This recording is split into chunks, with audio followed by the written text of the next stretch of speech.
감히 류긴의 디저트를 김바위에 와서 내 앞에다 내놔? 이 건방진 이런 게 아니라는 거예요. 안녕하세요, 고양식당입니다. 하이. 지금 SNS에서 핫하게 돌고 있는 게 있어서 이거에 대해서 제가 뭐 반박을 하고 뭐 이럴 자격은 없는데 다른 시각의 입장도 있다는 것을 알려드리긴 해야 될 것 같아서 영상을 켰습니다. 뭐 참고 정도로 생각해 주세요. 흑백요리사에서 충격적으로 떨어진 요리과학자님의 요리가 탈락한 이유가 안성재 셰프는 분명히 이야기를 했었거든요. 올드하다고, 그리고 원물인 사과보다 맛이 없었다고. 저는 이게 다라고 생각해요. 근데 지금 유튜브나 막 SNS나 쇼츠에서 엄청나게 양산되고 있는 내용 중에 하나가 신동민 셰프가 도쿄 미슐랭 레스토랑 류긴의 시그니처 디저트를 카피했기 때문에 안성재가 한눈에 보고 그거를 알아봐서 이놈 감히 류긴의 시그니처 디저트를 카피해서 자기 것인 양 생각해 라고 해서 떨어뜨렸다 라고 하는 게 쇼츠랑 이런 데서 재생산되고 있어요. 물론 재밌는 이야기죠. 흥미로운 이야기고, 그랬으면 안성재 셰프는 되게 더 대단해 보이고 신동민 셰프는 무슨 윤리 도덕도 없는 파렴치한 인간 같고 이래서 되게 재밌어 보여져. 누군가 대단하게 보이던 사람이 악당으로 밝혀지는 건 굉장히 재밌는 일이니까. 근데 제가 안성재 셰프님도 아니고 요리 현업에 지금 있는 사람도 아니지만 그냥 어렸을 때부터 미식을 좋아하고 열심히 맛집도 많이 다녔던 사람으로서, 그리고 요리하는 친구들 얘기도 많이 들어본 결과로 제가 공부했던 걸로는 그래서 떨어지신 건 아니라고 저는 98% 정도 확신합니다. 98% 정도. 흑백요리사 1에서 트리플 스타 분에 대해서도 이런 비슷한 논란이 있었던 걸 아시는 분은 아실 거예요. 트리플 스타님이 했던 요리가 모수에서 본인이 있을 때 했던 디쉬랑 굉장히 비슷한 디쉬들을 1, 2차 때 내놓으셨습니다.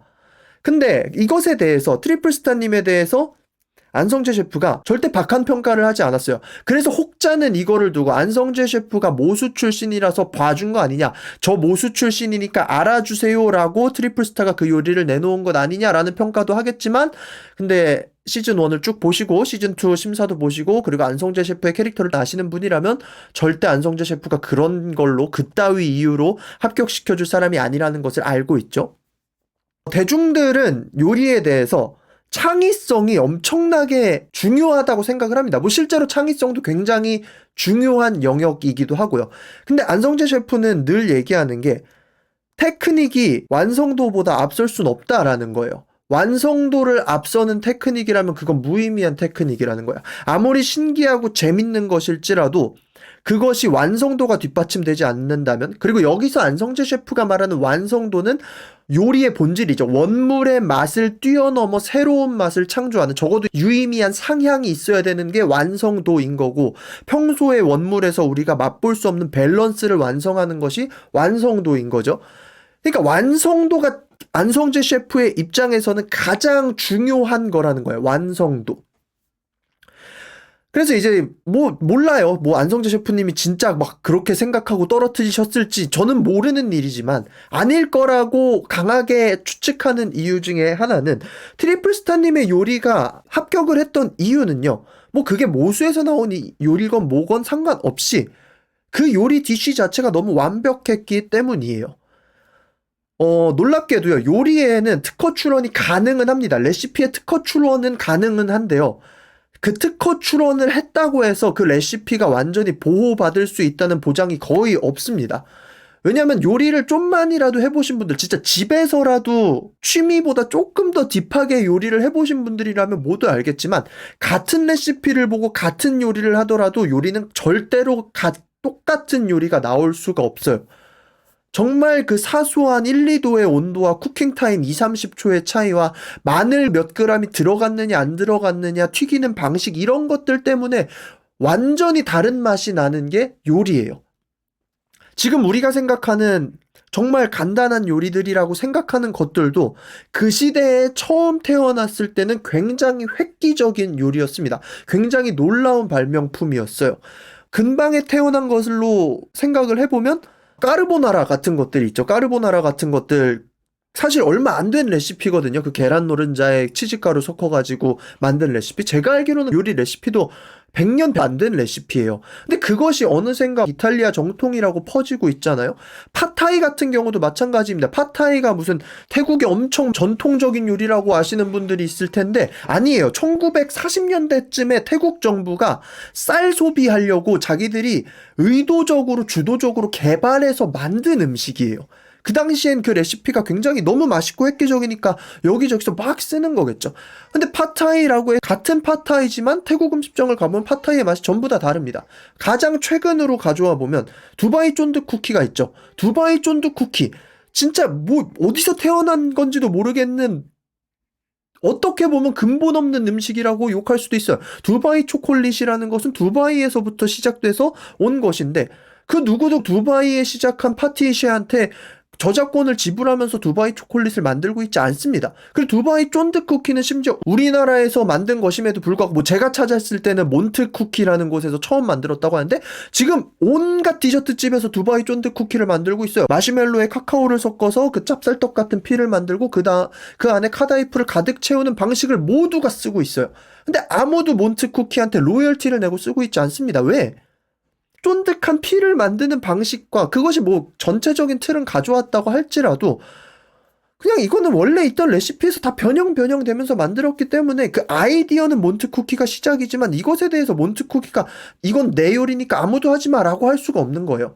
요번 방송에서 봤을 때 당장에 유행왕님이 보여주신 롤 라자냐만 해도 뉴욕에서 어떤 레스토랑에서 시작해가지고 지금 뉴욕 레스토랑뿐만 아니라 미국에서 전체적으로 유행했던 아이템이고, 부채도사님도 장어구이 어쩐 특정 식당에서 배워왔다라고 할 정도로 그럼 그 식당의 레시피를 굉장히 많이 가져왔다고도 볼 수도 있는 거고, 지금 대중적인 빵이 된 소금빵 같은 거, 시오빵이죠. 이것도 일본의 어떤 특정 베이커리에서부터 시작되었지만 뭐 지금 일본 전역과 우리나라 전역과 다 팔고 있는 너무나 대중적인 빵이 돼버렸어요. 근데 뭐 지금 소금빵 파는 집들이 그 베이커리에 로열티를 주고 있냐, 아니면 뭐 시오빵을 따라서 판다고 해서 지탄받아야 되냐? 뭐 그게 아니잖아요. 우리나라에서 20년 전만 해도 전혀 찾아볼 수 없었던 두꺼운 일식 돈까츠, 그리고 심지어 요새는 하얀색 튀김, 그 굉장히 저온 튀김이고 그것을 거의 미디엄이나 미디엄 레어에 가깝게 튀겨내는 그것도 일본 레스토랑에서 시작된 거예요. 그런 류의 아이템들이. 지금은 라멘 좋아하는 분들은 다 아는 지로게 라멘 같은 거, 그 라멘 위에다가 이것저것 엄청나게 쌓아주는 그런 지로게 라멘 같은 것도 지로 라멘이라는 곳에서 먼저 시작을 해서 유행한 아이템이고요. 이런 거 말하다 보면 한도 끝도 없어요. 결국에는 외식업이라는 것이 어디서 가져와서 이것을 돌려서 내 스타일로 만드는 건데, 진짜 어떤 파인다이닝 식당이 다른 파인다이닝의 식당의 코스를 통째로 베껴가지고 가져오면 모를까? 외식업에서 카피라는 말은 별 의미가 없어요. 그래서 요리사들끼리도 별로 그런 얘기를 안 하는 거예요. 뭐 그렇게 따지면 최현석 셰프님이 뭐 자기가 요리 엄청 많이 만들었다고 자주 얘기하시는데 그럼 그분이 뭐 우리나라 최고의 요리사여야죠. 근데 아니잖아요.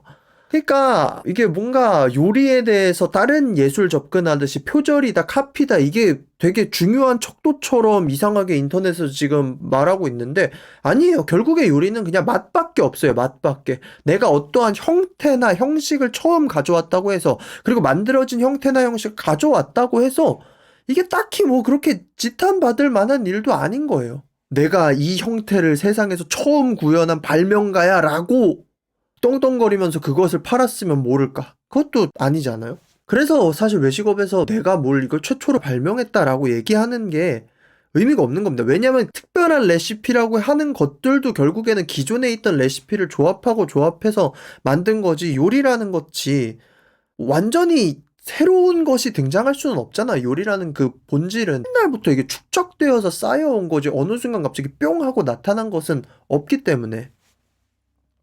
그래서 안성재 셰프가 계속해서 완성도 얘기를 하는 거예요. 완성도. 옥동식 셰프님이 고급스러운 맑은 돼지곰탕을 시작해서 합정역에 있는 그 옥동식 바로 옆에다가 옥동식을 이겨보겠다고 맑은 돼지곰탕을 만들면 그거는 윤리적으로 비난받을 만한 일이지만, 그것을 먹고 영감을 받은 요리사들이 다른 지역에다가 맑은 돼지곰탕집을 만든 거는 아무도 뭐 비난할 이유도 없고 비난할 것도 안 되는 거예요. 그래서 다시 좀 본진으로 들어가면, 그러면 신동민 셰프의 요리가 6인의 모든 것을 훔쳐온 완벽한 카피 요리라서 그게 윤리적으로 지탄받을 만한 일인가? 일단 첫 번째로 신동민 셰프는 6인에서 수련을 했습니다. 제가 아는 정보로는 그래요. 원래 자기가 있던 파인다이닝 레스토랑의 디쉬를 가지고 와서 자기가 좀 변형해서 또 시그니처로 내거나 자기의 식당에서 내는 일은 요리계에서 너무 흔한 일입니다. 그리고 6인의 그 레시피는요, 유튜브에 전부 다 올라와 있어요, 지금. 일본 요리 6인 스트로베리 캔디라고 2011년도에 영상이 아예 올라와 있어요. 레시피가 전체가 올라와 있는데, 이소말트인가? 그걸로 이제 틀을 만들어서 그 안에 가루를 채워서 뭐 만든 아이디어는 가져오신 거예요. 아마 신동민 셰프님한테 물어봐도 자기가 가져왔다고 할 거예요.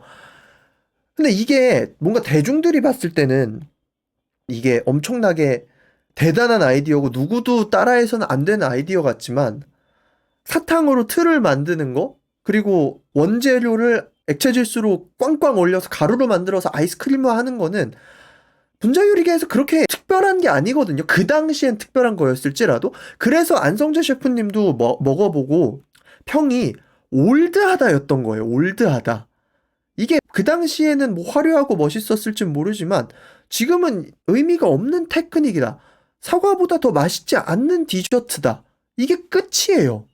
감히 6인의 디저트를 긴바위에 와서 내 앞에다 내놔? 이 건방진, 이런 게 아니라는 거예요.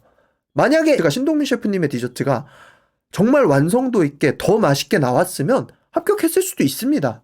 먹어보고 안성재 셰프가 분자 요리로도 그래도 이 정도의 맛의 상향을 이끌어낼 수 있으면 이거는 유의미한 것 같습니다. 올드하다고 생각했는데 제 생각을 깨주셨군요. 이럴 수도 있는 거예요. 실제로 신동민 셰프님이 자기 유튜브 영상에서 올렸을 때 아쉬운 지점이 많다 그랬어요. 온도가 너무 중요한 요리인데 그 온도가 심사받기까지 너무 오래 걸려가지고 잼의 질감도 잘못됐고 사과 젤리도 좀 아쉽고 막 이런 얘기를 하셨어요. 지금이야 유튜브에 레시피가 너무 많이 나와 있으니까 그런 아이디어들을 여기든지 다 가져올 수 있으니까 오히려 더 표절에 예민해지는 것 같은데, 20년 전에 신동민 셰프님이 일본 가서 몸으로 부딪히면서 레스토랑에서 배워온 방식을 가지고 한국에서 나만의 방식으로 바꿔서 소개한 거는 이게 표절이라고 폄하받을 만한 일은 아니라고 저는 생각을 하거든요. 그래서 얘기를 드려봤습니다. 너무 한쪽의 시선만 지금 막 퍼지고 신동민 셰프님의 커리어 자체를 부정하는 듯한 그런 이야기들이 많이 나와서, 요리라는 건 원래 다른 나라의 방식을 다 배워갖고 와서 우리나라에서 풀어내는 일이고, 제가 알기로는 모든 레스토랑의 요리들은 다 돌아요. 그 유행이라는 것이 있고, 지금 우리가 엄청나게 창의적이다 하는 디쉬들 중에서 외국 디쉬를 따온 것 같은 요리들도 꽤나 있습니다. 물론 다 따온 게 아니라 자기만의 스타일로 바꾼. 그래가지고 너무 이거를 음악 표절, 사진 표절, 예술 작품 표절 이런 것처럼 바라보시면 조금은 아닐 수도 있다라는 말씀을 드리기 위해서 영상을 찍어봤습니다. 뭐 이 영상을 보시고도 그냥 아니야 표절이야 라고 생각하실 거면 어쩔 수 없고요. 요리라는 게 그렇게 볼 수도 있구나 라는 생각이 드신다면 제 영상은 뭐 성공적으로 목적을 달성한 것 같습니다. 지금까지 고요한 식당이었고요. 구독과 좋아요는 영상 제작에 많은 도움이 됩니다. 그러면 빠이.